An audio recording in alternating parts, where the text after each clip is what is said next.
Meleset dari perkiraan, bukan cuma 48, TNI AU Indonesia akan terima 80 unit KF-21 Boramae dari Korea Selatan.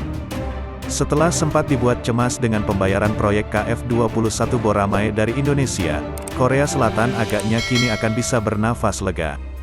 Melakukan renegosiasi dengan Korea Selatan pada bulan November tahun 2021 lalu, Indonesia sepakat akan melakukan pembayaran KF-21 Boramae dengan cara mencicil. Korea Daily Indonesia yang menerbitkan sebuah artikel pada tanggal 15 Februari tahun 2022, perkiraan pembayaran biaya proyek KF-21 Boramae oleh Indonesia beredar. Hal ini tentu bakal bikin pejabat Korea Selatan girang.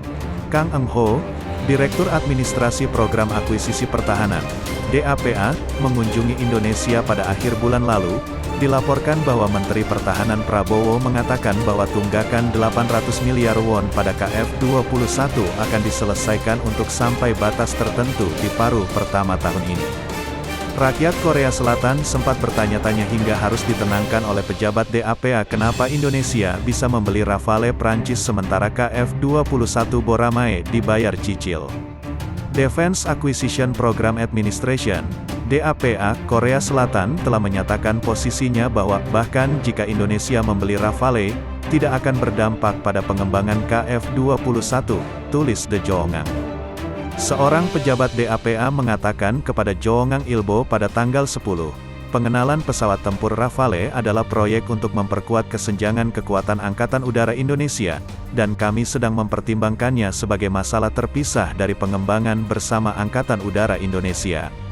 Namun, ada kekhawatiran terus-menerus bahwa kinerja pesawat tempur generasi ke-4.5 Rafale sangat baik dan diharapkan akan dioperasikan hingga tahun 2070, sehingga lampu merah telah dinyalakan untuk ekspor seperti pembelian akhir KF-21, lanjut laporan The Jongang.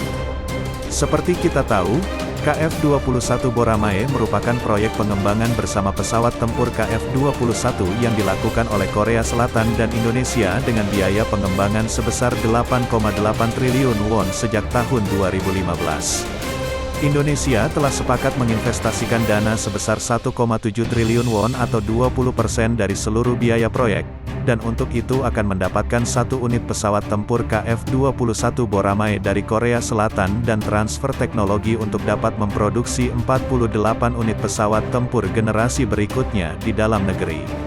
Akan tetapi, Indonesia menangguhkan pelunasan biaya tersebut sejak semester kedua tahun 2017 dan Presiden Jokowi dalam kunjungannya ke Seoul pada 2018 lalu sempat meminta perundingan kembali terhadap biaya proyek KF-21 Boramae ke pemerintah Korea Selatan.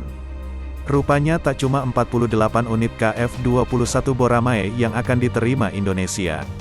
Aviation International News sempat menduga ada 50 unit KF-21 Boramae yang akan diterima TNI AU Indonesia. TNI AU mengharapkan untuk menerima pengiriman sekitar 50 berdasarkan rencana saat ini, tulis ainonline.com yang dirilis pada tanggal 12 Februari tahun 2022. Namun hal berbeda justru disampaikan oleh Sipri.org Swedia yang mengawasi perdagangan senjata di seluruh dunia. Sipri membeberkan bahwa sebetulnya Indonesia membeli 80 unit KF-21 Boramae.